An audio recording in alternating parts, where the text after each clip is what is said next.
Welcome to competitive exams corner.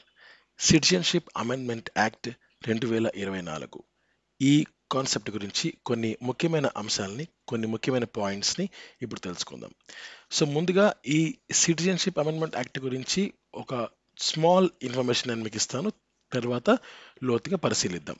2019 డిసెంబర్న ఒక bill Indian పార్లమెంట్లో pass అయింది. ఆ బిల్ పేరు సిఏఏ, సిటిజన్షిప్ అమెండ్మెంట్ యాక్ట్. దీన్ని సిఏఏ అనిగా ఎక్కువ పాపులర్ అయింది. ఈ బిల్లు 2019 డిసెంబర్లో ఇండియన్ పార్లమెంట్లో బిల్ పాస్ అయింది. సో దీనికి సంబంధించిన కొన్ని రూల్స్ని మార్చ్ 2024న home minister, Indian home ministry, government of India release చేసింది. సో ఒక బిల్లు ఇండియన్ పార్లమెంట్లో 2019లో బిల్ పాస్ అయింది. ఆ బిల్ పేరు సిటిజన్షిప్ అమెండ్మెంట్ యాక్ట్. దీనికి సంబంధించిన రూల్స్ ఏవైతే ఉంటాయో అవి 2024 మార్చిలో home ministry, government of India release చేశాయి. ఇది మనకు అవుట్లైన్. ఇక లోపలికి వెళ్దాం. ఈ సిటిజన్షిప్ అమెండ్మెంట్ యాక్ట్ మనకు ఫస్ట్లో 1955లో స్టార్ట్ అయింది. సో 1955 మనకు ఇండిపెండెన్స్ వచ్చిన కొత్తల్లో ఈ 1955లో సిటిజన్షిప్ అమెండ్మెంట్ యాక్ట్ అన్నది, సిటిజన్షిప్ యాక్ట్ అనేది వాళ్ళు అప్పుడు పార్లమెంట్లో పాస్ చేసుకున్నారు. అంటే ఎవరు ఇండియన్ సిటిజన్, ఎవరు కాదు. సో ఇండియన్ సిటిజన్గా ఉండాలంటే వాళ్ళకు ఉన్న అర్హతలు ఏంటి అని చెప్పి ఒక యాక్ట్ పాస్ చేసుకున్నారు. సో ఆ 1955లో పాస్ చేసిన యాక్ట్కు కొన్ని అప్డేట్స్ ఇస్తూ, కొంత మాడిఫికేషన్స్ చేస్తూ 2019 డిసెంబర్లో ఈ యాక్ట్ని కొంత మాడిఫై చేశారు. అంటే కొంత మార్పు చేశారు. చేస్తూ వాళ్ళు ఏం చెప్పారంటే ఈ మార్పు ఏంటంటే 2014 డిసెంబర్ 31, ఐ రిపీట్, 2014 డిసెంబర్ 31 కంటే ముందు పాకిస్తాన్, ఆఫ్ఘనిస్తాన్ మరియు బంగ్లాదేశ్ నుంచి భారత్లోకి ప్రవేశించిన హిందువులు, సిక్కులు, బుద్ధిస్టులు, జైన్స్, పర్సీస్, క్రిస్టియన్స్, ఇక్కడ 6 రాయలేదు, 6 కానీ, సో వీళ్ళందరూ కూడా మొదలైన బృందాలన్నింటికి భారత పౌరులుగా పౌరసత్వాన్ని ఇచ్చేందుకు వీలు కల్పించిందనమాట. అంటే 2014 డిసెంబర్ 31 కంటే ముందు ఎవరైతే వాళ్ళు ఉంటారో వాళ్ళు మాత్రమే భారత పౌరులు అని చెప్పి ఒక రూల్ని 2019 డిసెంబర్లో యాక్ట్ పాస్ చేస్తూ వాళ్ళు ఆ రూల్ ఇవ్వడం జరిగింది. అయితే ఈ విషయం కాంట్రవర్సీగా ఉంది. So this turn into controversy. Assam లాంటి చోట్ల విపరీతమైన అల్లర్లు చెలరేగాయి. దీనికి సంబంధించి ఆ అల్లర్ల నేపథ్యంలో 2020 జనవరి 10వ తారీఖున ఒక నోటిఫికేషన్ అనేది ఇచ్చింది. అయితే దీనికి సంబంధించిన రూల్స్ మాత్రము అప్డేట్ అవ్వలేదు. అందుకే రూల్స్ అప్డేట్ అవ్వనందున ఇది మనకు అది చట్ట రూపంలో అది యాక్ట్గా రూపాంతరం చెందలేదు. సో ఈ జనవరి 10న నోటిఫికేషన్స్ ఇచ్చింది, రూల్స్ అయితే వాళ్ళు ఇవ్వలేదు. 2021 మే 28న ఏం చేసింది అంటే ఈ 1955 యాక్ట్లో సెక్షన్ 16లో ఉన్న అత్యధిక వలసదారులు ఎవరైతే ఉంటారో వాళ్ళ జనాభా కలిగిన, అంటే ఎక్కువ మంది వలసదారులు ఉన్న జనాభా కలిగిన ఒక 13 జిల్లాల డిస్ట్రిక్ట్ కలెక్టర్ని పిలిపించి అక్కడ ఉన్న అప్లికేషన్స్ని వెంటనే యాక్సెప్ట్ చేయండి అని ఒక నోటిఫికేషన్ గవర్నమెంట్ ఆఫ్ ఇండియా ఇవ్వడం జరిగింది. అయితే ఇందులో ముస్లిమ్స్ ఎవరు లేరు, ముస్లిమ్స్ ఎవరిని యాక్సెప్ట్ చేయలేదు. ఇక ఈ వాళ్ళు ఇందాక చెప్పాను కదా, మనకు మార్చిలో 2024లో రూల్స్ని ఇచ్చిందని చెప్పి, ఆ రూల్స్ ప్రకారంగా చూస్తే first the eligibility criteria. Eligibility ఏంటంటే భారత మూలాలు కలిగి ఉన్న ఇక్కడ పౌరులుగా నివసించడానికి రిజిస్ట్రేషన్ కోరుకుంటున్న వ్యక్తులు నంబర్ 1. నంబర్ 2, భారత పౌరుడు లేదా పౌరురాలతో వివాహం చేసుకున్న తర్వాత భారత పౌరులుగా ఉండాలని. అంటే వాళ్ళు వేరే కంట్రీ వాళ్ళు ఇండియన్ ఉమెన్ లేదా ఇండియన్ మెన్ని వాళ్ళు మ్యారేజ్ చేసుకున్న తర్వాత మేము కూడా ఇండియాలోనే వచ్చి ఉంటున్నాం, మాకు కూడా సిటిజన్షిప్ ఇవ్వండి అని కోరుకుంటున్న వాళ్ళు సెకండ్ కేటగిరీ.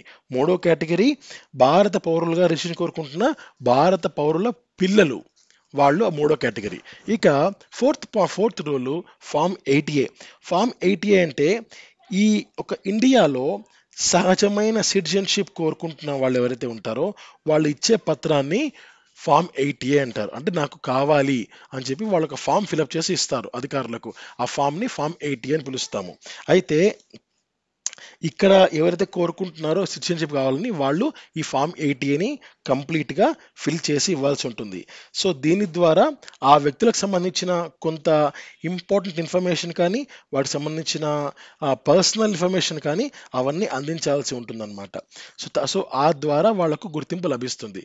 ఇక ఐదోది అఫిడవిట్.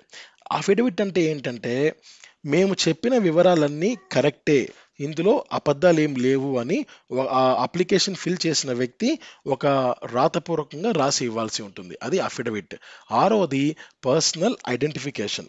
సో ఈ పైన చెప్పిన ఫామ్ 80A కానీ ఎలిజిబిలిటీ కానీ అఫిడవిట్ అని వాటితో పాటుగా పర్సనల్ ఐడెంటిఫికేషన్ ఏంటంటే నా పరువు ప్రతిష్టలు ఏంటి, నా ప్రవర్తన ఏంటి, అండ్ నేను ఎక్కడెక్కడ నా మీద ఏదైనా కేసులు బుక్ అయ్యాయా, సో నేను అంటే ఎక్కడెక్కడ మంచి పేరుందా చెడ్డ పేరుందా దానికి సంబంధించిన ఒక ఇన్ఫర్మేషన్ని వాళ్ళు మన దగ్గర నుంచి తీసుకోవడం జరుగుతుంది. సో ఇది 80A అఫిడవిట్ ఎలిజిబిలిటీతో కంటే తో అదనంగా అడిషనల్గా మనము పర్సనల్ ఐడెంటిఫికేషన్ అది వాళ్ళు ఇవ్వాల్సి ఉంటుంది. ఇది పర్సనల్ ఐడెంటిఫికేషన్. నెక్స్ట్ సెవెంత్ ఇది లాంగ్వేజ్ ఇన్ఫర్మేషన్. సో మనకు ఇండియన్ కాన్స్టిట్యూషన్లో 8వ షెడ్యూల్లో కొన్ని లాంగ్వేజెస్ మెన్షన్ చేసి ఉంటాయి. సో చాలా అంటే ఇండియాలో మాట్లాడే ప్రతి ఒక్క భాష అందులో మెన్షన్ చేసి ఉంటుంది. ఆ అన్ని లాంగ్వేజెస్లో కలిపి అందులో అట్లీస్ట్ ఏదో ఒక్క లాంగ్వేజ్ అయినా సరే అనర్గళంగా ఎటువంటి ఇబ్బంది లేకుండా ఆ లాంగ్వేజ్ వాళ్ళు మాట్లాడగలగాలి. అప్పుడే ఆ లాంగ్వేజ్ సాటిస్ఫై చేస్తేనే వాళ్ళు ఈ రూల్స్ని సాటిస్ఫై చేసేట్టు లెక్క. ఏ ఒక్క లాంగ్వేజ్ కనుక వాళ్ళకు రాలేదు అంటే మాత్రము వాళ్ళకు సిటిజన్షిప్ అన్నది ఇవ్వరు. ఇక next application procedure.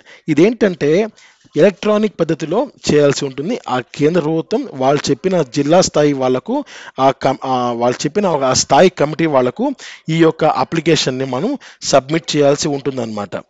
Next verification procedure ఉంటుంది. వెరిఫికేషన్ ఏంటంటే ఒక ప్రత్యేక అధికారిని గవర్నమెంట్ ఆఫ్ ఇండియా అక్కడ నియమించింది. ఈ ప్రత్యేక అధికారికి సంపూర్ణ హక్కులు ఉంటాయి అక్కడ. వీళ్ళు ఇచ్చిన ఫామ్ 80A కానీ అఫిడవిట్ కానీ పర్సనల్ ఐడెంటిఫికేషన్ కానీ నాకు లాంగ్వేజ్ వస్తుంది అని చెప్పి ఆ సర్టిఫికేట్ కానీ, సో ఇవన్నీ వాళ్ళ అప్లికేషన్ ప్రొసీజర్ కానీ, సో వాటికి చెప్పాను ఇందాక వాళ్ళు నా పరువు ప్రతిష్టలు ఏంటి, నా మీద ఏమైనా కేసులు ఉన్నాయా లేదా కేసులు లేవు అని కానీ ఇవన్నీ పరిశీలిస్తారు. దాన్ని వెరిఫికేషన్.